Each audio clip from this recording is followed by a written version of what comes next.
quelle grâce! Quelle grâce! La grâce de Dieu, on en parle, on le lit, on le chante, c'est certainement... Et ça me fait penser, je pensais à un chant justement en préparant, nous dirons son amour pendant l'éternité. Moi, je suis convaincu qu'on va parler de la grâce pendant l'éternité. Ça va être un des sujets qu'on va parler. La grâce de Dieu, source de salut pour tous les hommes. Puis c'est elle qui nous exhorte, qui nous enseigne, qui nous fait comprendre toutes ces choses. Puis quelle grâce merveilleuse. Je pensais aussi, quand je pensais à la grâce, je pensais, j'ai mentionné ça mercredi, un coup de téléphone j'ai eu cette semaine une fille qui était la sœur d'un de mes meilleurs amis d'enfance qui à cause j'ai prêché à Québec, une longue histoire, elle avait vu que j'avais été à Québec, eux autres ils vont dans une église à Québec, puis elle voulait me retracer, puis pour me parler de son frère qui était mon ami, puis qui lui était dans les Hells Angels quand on a grandi. Moi j'ai fait mon bout de chemin pas correct non plus, mais lui il s'est en allé dans le crime éventuellement pour faire un meurtre du côté américain et qui a été extradé aux États-Unis. Puis il est là à vie. Il va être en prison en Pennsylvanie pour le restant de ses jours. Et puis elle me dit que il y a 10 ans, il a été sauvé. J'étais là, juste en parler, ça m'émeut tellement. Maintenant, depuis ce temps-là, il a étudié la Bible puis il prêche en prison. Puis la même chose. Quelle grâce! Quelle grâce! La grâce de Dieu, elle m'impressionne jour après jour. Et moi, quand je pense que ça fait 49 ans que je suis sauvé, je me dis, j'aurais jamais pensé que Dieu pouvait faire tant de choses au travers de ses enfants, de vous, de nous. Je suis très, très, très reconnaissant, peu probablement que chacun pourrait, quand on entend des témoignages comme ça, quand on parle de comment Dieu nous a sauvés, on ne peut pas dire autre chose. Quelle grâce merveilleuse que Dieu fait pour nous. On est dans Luc chapitre 8. Pour ceux qui ne sont pas là sur une base régulière, on est en train de faire une longue promenade dans le livre de Luc. Et c'est toujours des longues promenades quand on étudie la Bible verset par verset. Et les mercredis soirs, on fait une autre sorte d'études. Les jeudis, c'est dans les maisons aussi. Mais le dimanche, c'est plus une prédication systématique de la Bible. Puis on parle justement, les mercredis soirs, on parle de l'idée de c'est quoi d'être un disciple. Ça fait des mois et des mois qu'on est dans ce sujet-là. Puis d'être un disciple, il y a plein de choses dont on peut parler, mais une des choses qu'on parle, c'est ce lien-là. Hein, Jennifer en a parlé, le lien qu'on a avec Dieu, qu'on devrait entretenir chacun de nous autres. Puis on a tellement de choses à notre disposition aujourd'hui au travers de tout ce qui existe comme aide pour comment lire la Bible, qu'est-ce qu'on va faire, est-ce qu'on va faire un programme d'une manière ou d'une autre. Mais tout ça pour dire que une des choses importantes, c'est d'étudier la Bible personnellement, individuellement, hein, chacun chez nous, mais aussi de le faire quand on est rassemblés comme ça en Église. On va prier. Notre Dieu, on te rend grâce pour le privilège qu'on a de savoir que Jésus est mort sur la croix, qu'il a donné sa vie en rançon, en paiement pour nos péchés, pour mes péchés. Et je te rends grâce, Seigneur, que tu l'as fait dans ma vie. On a entendu 2 personnes, et il y a des dizaines de personnes ce matin ici qui pourraient raconter le même genre de choses. Et combien on est reconnaissant. Merci. Merci pour ta bonté, ton amour envers nous. Bénis, Seigneur, ta parole dans nos cœurs. Permets que ça puisse nous exhorter, nous encourager à la partager avec d'autres. Et pour qui que ce soit ce matin qui ne cadre pas encore dans ce qu'on voit dans la parabole, qui est la quatrième sorte de sol, que tu puisses toucher, transformer, amener à la repentance, au salut, à la foi, chacun et chacune. C'est le nom de Jésus qu'on te prie. Amen. Donc, on est dans Luc 8, la parabole du sommeur, et c'était intéressant, il y a quelques semaines, on avait des baptêmes, puis j'étais rendu, là, mais on n'a pas été dans Luc ce matin-là. Quelqu'un a fait le commentaire, il dit « Ah, je pensais qu'on irait dans la parabole du sommeur. » C'est vrai que ça aurait été une bonne occasion à ce moment-là. Je sais pas, quand on prêche, c'est pas nous autres qui décident. Dieu dirige des fois d'une manière, on sait pas pourquoi puis comment. Puis ce matin-là, bon, on s'adonnait justement, il y a quelques semaines qu'on avait des baptêmes à parler de la grâce de Dieu, au lieu de parler de la parabole du sommeur comme il y en a qui s'attendaient. Mais on est dans la parabole du sommeur un matin. Fait que, on va lire quelques-uns des versets. Premièrement, verset 1. Ensuite, Jésus allait de ville en ville et de village en village, prêchant et annonçant la bonne nouvelle du royaume de Dieu. Jésus fait un ministère qu'on appelle itinérant pendant sa vie sur terre. Il se promène de place en place, de ville en ville. Il annonce l'Évangile, il annonce son message, puis aussi, il est en train de faire de la formation. Formation pour ce groupe-là, Sélect, qu'il a choisi, le groupe des 12, qui vont, eux, être l'instrument choisi par Dieu pour commencer à instituer l'Église. Fait qu'il se promène de lieu en lieu avec les disciples. Il y a aussi d'autres personnes dans son entourage, versets 2 et 3. Les 12 étaient auprès de lui avec quelques femmes qui avaient été guéries d'esprits malins et de la maladie. Marie, dite de Magdala, de laquelle étaient sortis 7 démons. Jeanne, femme de Chuza, intendant d'Hérode, Suzanne et plusieurs autres qui l'assistaient de leurs biens. Un petit détail à la fin du verset 3, là, avant d'embarquer dans la parabole du sommeur, que des fois on voit, puis oui, c'est ça, c'est comme ça que ça fonctionnait, mais Jésus est en train d'établir un modèle là, de comment ça va fonctionner dans les années à venir, que lui, les gens l'assistent et pourvoient à ses besoins pendant qu'il exerce son ministère. Et ça va devenir un modèle. Et on voit ça dans le début de l'histoire de l'Église, que, par exemple, dans 1 Corinthiens 9, ça dit que ceux qui annoncent l'Évangile vivent de l'Évangile. Et là, il y a des enseignements spécifiques là-dessus dans le Nouveau Testament. Je trouve ça intéressant parce que c'est un petit détail qu'on passe des fois. On oublie de mentionner ça quand on passe par là. Et même que certains, comme Paul, par exemple, profitaient pas de cet avantage-là, ou profitaient pas de cette manière-là de se faire, d'être soutenu. Ça fait que Paul, il fabriquait des tentes pour se soutenir lui-même, puis il voulait pas être un fardeau pour les autres. Mais, par contre, on lit, par exemple, dans Philippiens, chapitre 4, puis il nous raconte que malgré ça, les gens s'occupaient de Paul puis pourvoyaient à ses besoins. Par exemple, verset 18 dans Philippiens 4, dit « J'ai tout reçu, je suis dans l'abondance, j'ai été comblé de biens en recevant par... » Puis là, il commence à nommer des gens qui l'ont aidé.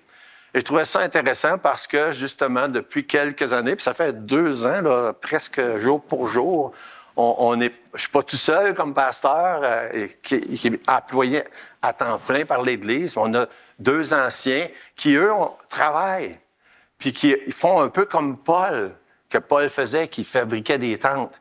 Mais Paul, qui fabriquait des tentes, les gens, il le comblaient de biens aussi. Puis je me disais, c'est une bonne exhortation en passant sur ça, de veiller à ce qu'on puisse quand même si les 2 qui sont anciens, qui travaillent pour soutenir à leurs propres besoins, qu'on puisse les combler de biens, nous autres aussi. Et juste une petite réflexion comme ça, en passant, que je voulais laisser avec vous autres, étant donné qu'on passait par là. Rendu au verset 4. Une grande foule s'étant assemblée et des gens étant venus de diverses villes auprès de lui, et il dit cette parabole. C'est la parabole du sommeur, intitulée comme ça, mais plus que je passe de temps dans la parabole du sommeur, puis plus que je me dis, c'est pas ça le sujet principal. Moi, en tout cas, je suis pas plus fin qu'un autre, mais on pourrait dire la parabole des sols différents. Hein? Parce que c'est vraiment ça qui est mis en évidence. Les différentes sortes de sols.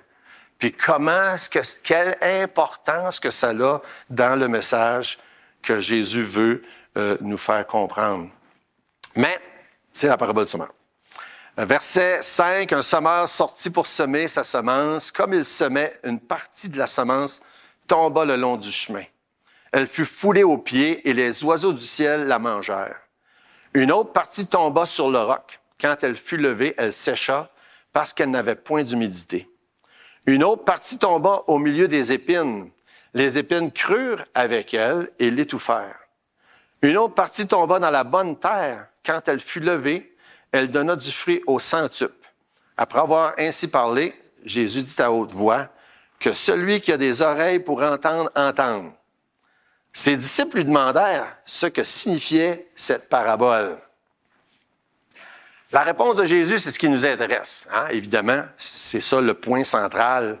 Mais avant même que les disciples posent sa question au verset 9, posent leur question au verset 9, Jésus avait déjà donné un soupçon de la réponse au verset 8 quand il dit que celui qui a des oreilles pour entendre, entende.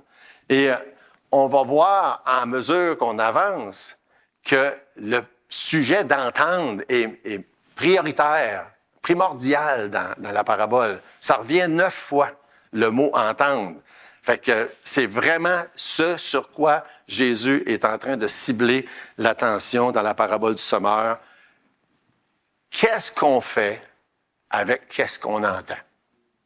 C'est ça qui est le point principal. Qu'est-ce qu'on fait avec ce qu'on entend? Comme on le sait dans Romains 10, 17, ça dit que la foi vient de ce qu'on entend, puis ce qu'on entend vient de la parole de Dieu. Donc, qu'est-ce qu'on fait avec ce qu'on entend? Bien évidemment, quand on parle de ce qu'on entend qui vient de la parole de Dieu, qui est basé sur la parole de Dieu. Dans le verset 10, Jésus dit, « Il vous a été donné de connaître les mystères du royaume de Dieu. » Puis c'est dans ce sens-là qu'il dit que celui qui a des oreilles pour entendre, entende, parce que l'enseignement des paraboles, puis c'est Éric, je pense, qui avait cité Matthieu 13. Dans Matthieu 13, c'est les paraboles du mystère du royaume de Dieu. Puis le mystère, c'est qu'il y a des choses de cachées que Dieu décide de révéler. Puis dans Matthieu chapitre 13, comme ici, dans Luc 8, quand il le révèle en parabole, puis il le dit, c'est pour que ceux qui ont des oreilles pour entendre, entendent. Ça veut dire que ceux qui sont supposés de comprendre vont comprendre, puis ceux qui ne sont pas supposés de comprendre ou qui n'ont pas la foi, je pense qu'on pourrait aussi résumer ça comme ça, ne comprendront pas. Et il y a plusieurs fois Jésus parle de cette manière-là. Il veut révéler des choses à ses disciples, à ceux qui le suivent, mais que ceux qui ne veulent pas l'entendre ou ceux qui ne veulent pas croire ne comprennent pas. Quand Jésus parle en parabole. Puis avec ses disciples, assez souvent, après qu'il a dit une parabole, il leur explique qu'est-ce que la parabole voulait dire. Donc au verset 10, « Il vous a été donné de connaître les mystères du royaume de Dieu. » Qu'est-ce que Jésus est en train de mettre en évidence là? C'est une belle et grande doctrine qui s'appelle la souveraineté de Dieu. Qu'est-ce qu'il vous a été donné de connaître? C'est un don de Dieu, c'est l'œuvre de Dieu, c'est la souveraineté de Dieu de connaître et de comprendre les mystères du royaume de Dieu. Et ça, c'est un grand sujet, une grande doctrine, très complexe et élaborée. Et Jésus choisit pas, cette journée-là, de passer beaucoup de temps dans ça, puis moi non plus. Hein? On pourrait passer des heures et des heures, mais c'est pas ça le but que Jésus a quand il fait cette déclaration-là. Mais il veut juste mettre ça en évidence. Il vous a été donné de comprendre. C'est un don. C'est donné par Dieu souverainement à chaque individu. Et ça, on revoit ça fois après fois après fois dans la parole de Dieu. Mais puisque Jésus, c'est pas ça son point principal, puis il élabore pas, on n'élaborera pas ça, nous autres non plus ce matin, mais c'est important de le mentionner en passant. Sur quoi est-ce que Jésus met l'emphase? La responsabilité qu'on a quand on entend.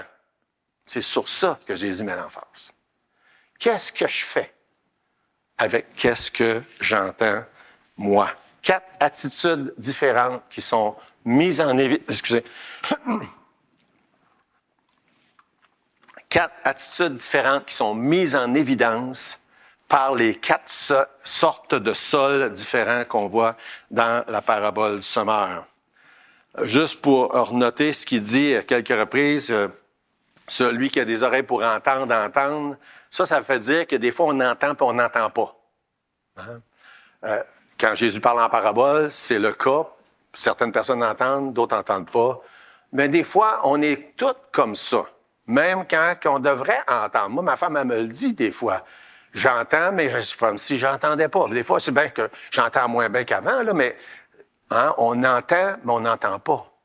Ils appellent ça de l'écoute sélective, je pense que c'est le terme qu'elle emploie de temps en temps. Mais on entend sans entendre. C'est la même chose avec les choses spirituelles. Il y a des gens là, ici dans la salle ce matin, là, vous allez tout entendre la même chose de ma part. Mais vous n'entendrez pas toute la même chose.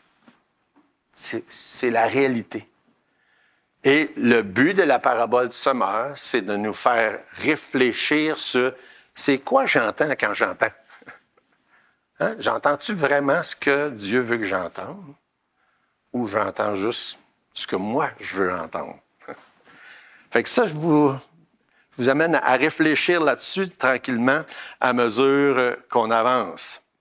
Le semeur, évidemment, initialement dans la parabole, c'est Jésus. Mais on comprend clairement que le semeur est représentatif de toutes les personnes qui sèment.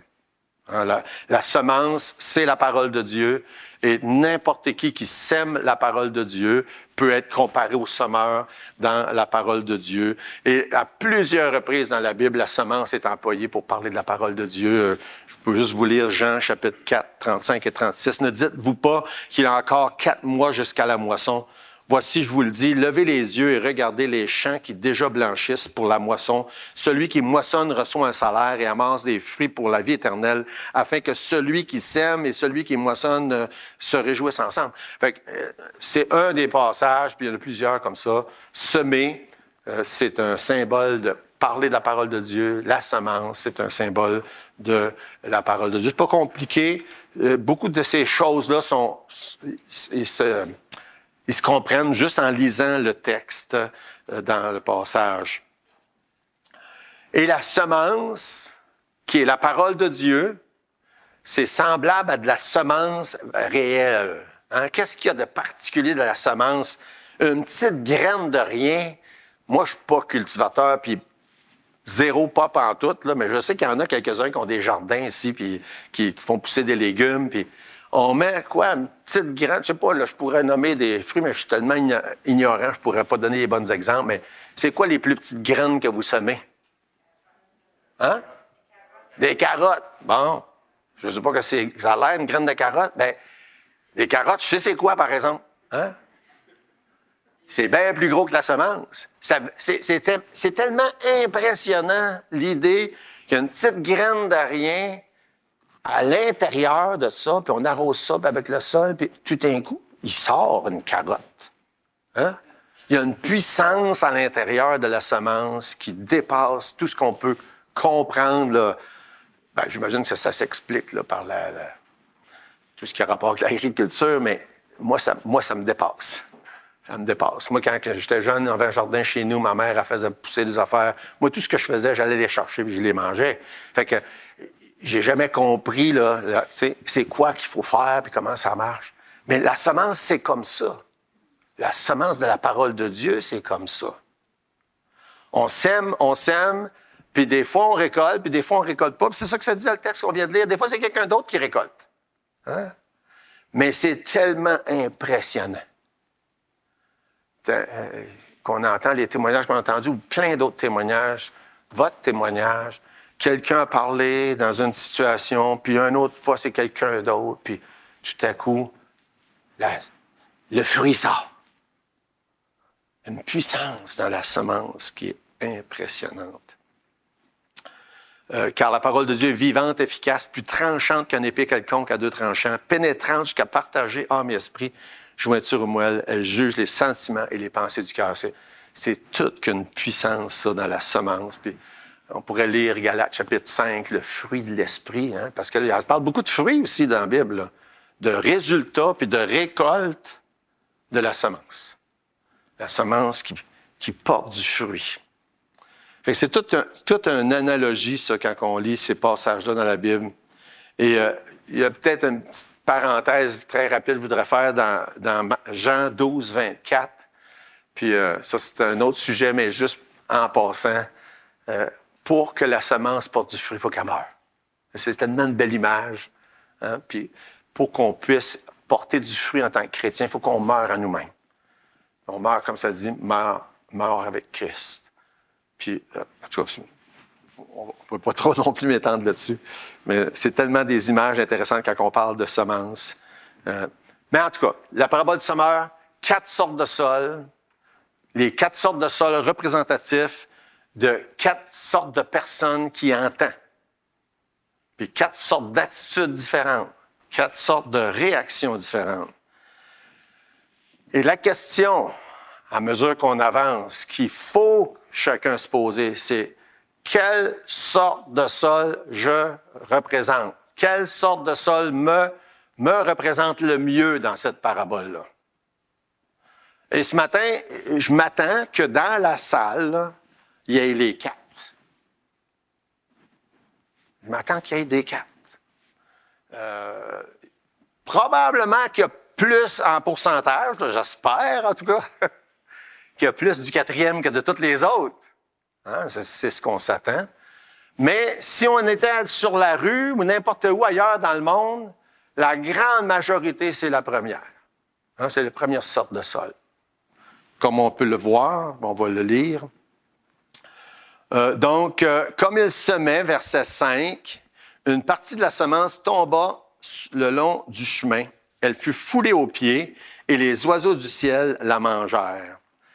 Quelle image, ça aussi. Donc, la semence qui tombe le long du chemin, probablement que tous ici, là, vous avez déjà fait ça. Moi, je me rappelle, à bien des endroits où j'ai passé, mais quand j'étais jeune, juste à côté de chez nous, il y avait un champ, puis on traversait le champ pour aller chez les voisins, puis il y avait une place où c'était piloté. Hein? Puis là, on marchait toujours à la même place, puis ça poussait pas là. Hein? Vous avez déjà, tout le monde a déjà fait ça, pris un sentier quelconque, il y a du foin chaque bord, mais tout le monde passe là, puis là, il n'y a rien. Il n'y en a pas de semences qui poussent. C'est trop dur, c'est trop piloté, ça pousse ailleurs, mais ça pousse pas là. C'est exactement ça dont Jésus parle. Des petits sentiers comme ça, il y en avait partout, où est-ce que Jésus était, quand il a exercé son ministère. Du terrain dur, où est-ce qu'il n'y a rien qui pousse. C'est exactement ce qu'il nous dit qui se passe dans le premier sol. C'est celui qui a le cœur dur. Verset 12. Ceux qui sont le long du chemin sont ceux qui entendent, puis le diable vient et enlève de leur cœur la parole de peur qu'ils ne croient et soient sauvés. Le cœur est trop dur pour que la semence prenne racine sur le bord du chemin. Fait que ça se peut que... et la majorité du monde dans le monde sont comme ça.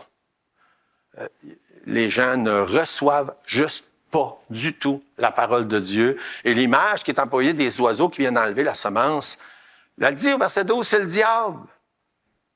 On ne parle pas du diable souvent, mais c'est la réalité. Pourquoi qu'il y a tant de gens qui veulent rien savoir du message si glorieux, si merveilleux de l'Évangile et croient les mensonges du diable? C'est lui qui enlève la semence, il enlève toute la semence. Et des fois, on devient accaparé, attristé par ce qui se passe dans le monde. Puis la réalité, c'est que c'est ça qui se passe. Le diable enlève la semence, puis enlève la semence. Est-ce que ça veut dire qu'on va arrêter de semer? Ben non. Il faut continuer, puis à semer, puis à semer, puis à semer. Il va en enlever, mais il n'enlèvera pas toutes. Il n'en enlèvera pas toutes, mais beaucoup de la semence, celle qui est représentée par le chemin ici, il n'y a rien qui se passe. Pousse pas pantoute. La semence sur le bord du chemin. Pour toutes sortes de raisons. Il y a des gens qui veulent rien savoir, ne démontrent aucun intérêt, se pensent trop bons ou pas assez bons, se disent religieux ou pas religieux, ils croient des affaires farfelues ou disent la religion c'est une béquille, etc., etc., etc. Il y a beaucoup de gens, ça pousse pas du tout. Il ne se passe rien quand ils entendent, quand la semence est semée. Parce que, comme c'est dit au verset 12, le diable continue à faire son travail. Deuxième sorte de semence, Elle n'est pas difficile à identifier, là, la première. Deuxième sorte de semence, à partir du verset 6. Une autre partie tomba sur le roc. Quand elle fut levée, elle sécha parce qu'elle n'avait point d'humidité. Verset 13. Ceux qui sont sur le roc sont ceux qui, lorsqu'ils entendent la parole, la reçoivent avec joie, mais ils n'ont point de racines. Ils croient pour un temps, mais ils succombent au moment de la tentation. Beaucoup de gens se confondent avec le fait que ça dit « ils croient pour un temps ». Ils disent « Ah, ben là, c'est des gens qui sont sauvés, qui sont plus sauvés ». Non. Ils croient pour un temps, ils font, on pourrait dire, dans certains cas, profession de foi. Ici, là, dans la tête. Mais la Bible, ça dit dans Romains 19, si tu crois dans ton cœur, une vraie foi, c'est la foi du cœur qui sauve. Puis il y a beaucoup de gens qui cadrent dans cette catégorie-là. Oui, oui, oui, ça m'intéresse. Oui, oui, oui, je crois ça. Oui, oui. Tout excité, tout content, tout beau. Mais le fruit meurt. C'est pas la vraie foi, ça. Crois pour un temps. Crois pour un temps. La vraie foi, puis il y a plein de passages qui en parlent, elle demeure pour toujours, pour toute l'éternité. C'est pas juste un euphorie du début, puis tout excité, puis aussitôt que, en fait, compte, non, je pense que je vais laisser faire. Hein? C'est ça qui est la deuxième semence dont Jésus parle ici au verset 6. Celle-là qui tombe sur le rocher. Il n'y a pas de racine qui est capable de prendre place pour pouvoir se nourrir. Et comme celle-là dit, eh bien, quand la tentation vient, il succombe. Il faut accepter l'idée qu'il y a des gens qui peuvent être ici ce matin. Qui disent, oh oui, moi je crois. Mais que c'est juste comme que ça dit, là, crois, mais momentanément. Parce que la vraie foi qui est dans le cœur, comme dans Romains 19, c'est pour toujours. Et ça porte du fruit. Rappelons-nous, ça revient souvent. La vraie foi porte du fruit. Et vous êtes familier avec mon garçon qui est en Espagne, puis vous l'avez déjà entendu de sa bouche. Pendant à peu près 20 ans, peut-être pas 20 ans, parce qu'il n'a pas commencé à croire à zéro, là, mais pendant son enfance, jusqu'au temps que c'est adulte, oh oui, sauvé. Oh, oui. Mais c'était juste en apparence. Puis vers 21, je crois, si ma mémoire est bonne, il a vraiment mis sa confiance en Jésus pour le salut. La vraie foi qui sauve. Et des histoires comme ça, il en existe beaucoup. Et la parabole du semeur nous indique qu'il y a des gens comme ça qui font oui, moi je crois. Mais qu'il n'y a jamais rien eu de profondément dans le cœur qui s'est passé. Jean chapitre 2 nous dit, par exemple, verset 19, « Ils sont sortis du milieu de nous, mais ils n'étaient pas des nôtres, car s'ils avaient été des nôtres, ils seraient demeurés avec nous. » Ça, c'est la vraie foi. Ça continue. Puis ça dit dans la fin du verset 19, « Mais c'est arrivé afin que ça soit manifeste que tous ne sont pas des nôtres. » Ça se peut. Écoute, moi, je sais pas. Il peut y avoir des gens ici, là, qui font partie de cette catégorie-là, que « oui, moi je crois. » Mais il n'y a jamais eu de fruit. Ça vaut la peine de prendre le temps de s'examiner puis se poser la question, ça se pourrait-tu que la semence a tombé dans des roches? Ça se pourrait. Jésus n'en parle. Ça se pourrait. Fait que ça, c'est la deuxième sorte de sol. Le sol rocailleux qui représente ceux qui font profession de croire, mais qui n'ont pas de racines. C'est juste en surface. Ça n'a jamais pris racine pour de bon dans le cœur. Dans Matthieu, il en parle aussi, chapitre 13, en passant, versets 20 et 21. Il élabore un peu plus dans Matthieu 13. Ça dit qu'il manque de persistance. Troisième type de sol, le sol épineux. Celui-là, il est moins compliqué. Hein? Moins compliqué. Il ressemble un peu plus au premier. Le sol épineux, ça dit verset 14, ce qui est tombé parmi les épines, ce sont ceux qui, ayant entendu la parole, s'en vont et la laissent étouffée par les soucis, les richesses, les plaisirs et ne portent pas de fruits. Ben, c'est pas compliqué, là. Hein? Ils disent, oh, oui, ça m'intéresse. Oui, je trouve ça intéressant, ton affaire, là. Ouais, mais c'est vrai, mais il y a ça. Mais il y a ça. Puis, toutes sortes d'excuses. Toutes sortes d'excuses. Je l'ai déjà compté, hein, ça n'arrive pas souvent que les gens sont si transparents. Mais un gars à qui j'avais parlé de l'Évangile il y a bien des années, qui m'a répondu, il dit, ouais. Il dit, non. Il dit, je peux pas. Ça m'intéresse, mais je peux pas. Ça va me coûter trop cher. Troisième semence. Ça va me coûter trop cher. Quand je pense à cet homme-là, je me dis, ça va lui coûter bien plus cher qu'il pensait. Ça va tellement lui coûter cher. Ça m'intéresse. Ça fait des années que je ne l'ai pas vu. Mais cette réponse-là a toujours résonné dans ma tête. Ça va me coûter trop cher. C'est exactement la troisième sorte de semence qu'il y a là. Les soucis du siècle, trop préoccupés par toutes sortes d'autres choses. Qu'est-ce qui occupe les gens de nos jours? Les soucis du siècle, là, on comprend que ça a rapport avec les époques, hein? C'est quoi les soucis du siècle aujourd'hui? C'est pas la même chose que c'était au premier siècle, là. Mais il y en a. Il y en avait à ce temps-là, puis il y en a aujourd'hui. Puis c'est toutes sortes de choses différentes qui occupent les pensées, les intérêts des gens. Je ne sais pas c'était quoi les soucis, puis la mode ou quoi que ce soit à l'époque. Mais aujourd'hui, c'est quoi les soucis des gens? Pour les jeunes, c'est plus qu'est-ce que les autres pensent d'eux autres. C'est la manière qu'ils sont habillés. Je sais pas, dans mon temps, c'était comme ça. Nous, on avait des jeans Lee puis des sneakers Adidas. Je sais pas, ça, c'était bien important. Mais je sais pas, c'était le souci de mon époque à moi. Mais c'est quoi les soucis du siècle? C'est qu'est-ce que les autres disent sur les réseaux sociaux? Ça peut inclure tellement de choses. Ah, puis ça parle de séduction des richesses. Ben là, écoute, on n'a pas besoin de détailler ça, là. Hein? Tout ce que ça peut inclure, le matérialisme et le souci de l'argent aussi. Quoi d'autre que ça parle dans le texte? Voyons, j'ai passé tout droit, excusez-moi.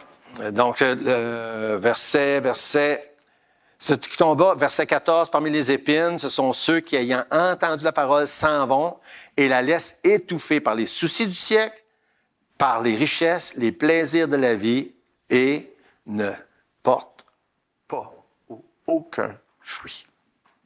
Plaisir de la vie, écoute, on pourrait mettre beaucoup de choses dans cette simple catégorie-là qui sont les plaisirs de la vie. Qu'est-ce qui fait plaisir? Il y a plein de choses qui font plaisir, qui sont néfastes et pas bonnes, puis que si on parle de drogue ou n'importe quelle chose comme ça pour aller changer notre état, que ce soit l'immoralité, que ce soit la pornographie, que ce soit toutes sortes de choses comme ça mauvaises, il y en a plein là, qu'on pourrait identifier. Mais il y a aussi des choses qui sont pas mauvaises. Mais que c'est juste une question qu'on n'a pas les bonnes priorités. Il y en a plein. Si le plaisir prend la place de Dieu dans ma vie, peu importe si c'est du bon plaisir. Vous savez que j'aime la pêche. Hein? Si je passe toutes mes journées à la pêche, j'ai un problème. Hein? J'ai un problème. Si ça prend la place de qu'est-ce que je suis supposé être en train de faire, j'ai un problème de priorité. Et c'est pas mauvais la pêche, je n'allais jamais dire ça. Mais ça peut être mauvais. Hein? Il y en a que c'est le golf. Ça peut être mauvais si ça prend trop de place. Puis que ça m'empêche, ça prend la place de servir Dieu. Les plaisirs de la vie. Mettez ce que vous voulez dans ça, là. Il y en a. Hein? La porte est ouverte pour n'importe quoi. Mais qu'est-ce qu'il dit dans la troisième sorte de sol? C'est quand ça tombe là, parmi les épines, c'est qu'il n'y a rien qui se passe. Ouais, ça m'intéresse, mais j'ai trop d'autres affaires qui m'intéressent. Puis le fruit ne prend pas place. La semence ne produit pas aucun cédille. Pas de fruit. Du tout, zéro. Dans les roches, au moins, il y a une apparence. Dans les épines, il n'y en a pas. Il n'y a rien.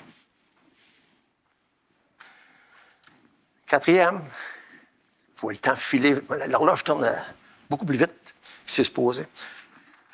Quatrième semence, la bonne terre. C'est celle-là qu'on espère pour tout le monde. La semence qui tombe dans la bonne terre. Verset 8, une autre partie tomba dans la bonne terre. Quand elle fut levée, elle donna du fruit au centuple. Dans la même parabole, dans Matthieu chapitre 13, ça dit qu'il y a trois sortes de quantités de fruits. Je trouve ça intéressant. Les évangiles ne disent pas tous les mêmes détails. Il y en a qui rapportent certains détails, d'autres rapportent d'autres. Mais je trouve ça important de le mentionner que dans Matthieu, ça nous enseigne que quand ça porte du fruit, c'est pas tout égal. Et ça, c'est bon de le comprendre. Hein, c'est pas tout égal. Tout le monde n'est pas tout égal. Le fruit n'est pas tout égal. Mais tout le monde qui est représenté par la bonne terre, tout le monde porte du fruit. Ça, c'est important. Puis dans toutes les autres, personne ne porte du fruit. Il n'y en a pas de fruit. Sur le bord du chemin, dans les roches ou dans les épines, il n'y en a pas de fruits. Il y a apparence de fruits dans les roches. Il n'y a même pas apparence de fruits dans la terre dure, sur le bord du chemin, puis dans les épines. Il n'y a même pas apparence. Fait que les trois premières sortes de sol représentent de différents contextes des personnes qui ne sont pas sauvées. Tandis que le quatrième sol, la bonne terre, représente des gens qui entendent puis qui entendent. Hein? Ils entendent ce qui est dit puis ils entendent ce qu'ils doivent entendre.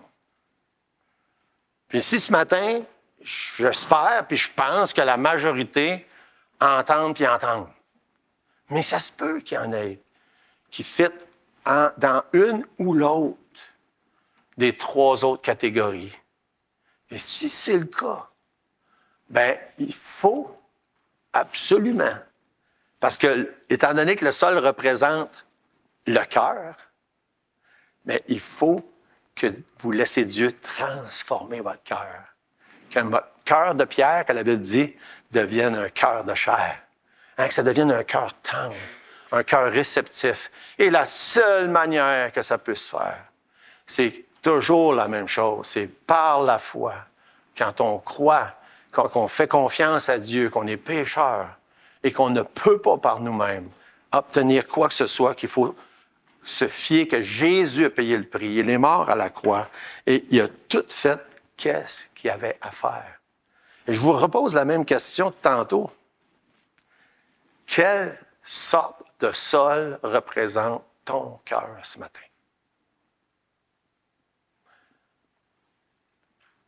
Si c'est le sol, la terre dure, qui n'a pas de fruits, puis que c'est évident qu'il n'y a pas de fruits, tourne ton cœur vers Jésus. Et il peut faire ce changement-là. Si c'est le cœur qui est dur, comme de la roche, puis que, oui, il y a eu une certaine exaltation, mais cette exaltation peut être morte depuis longtemps. Tourne ton cœur vers Jésus.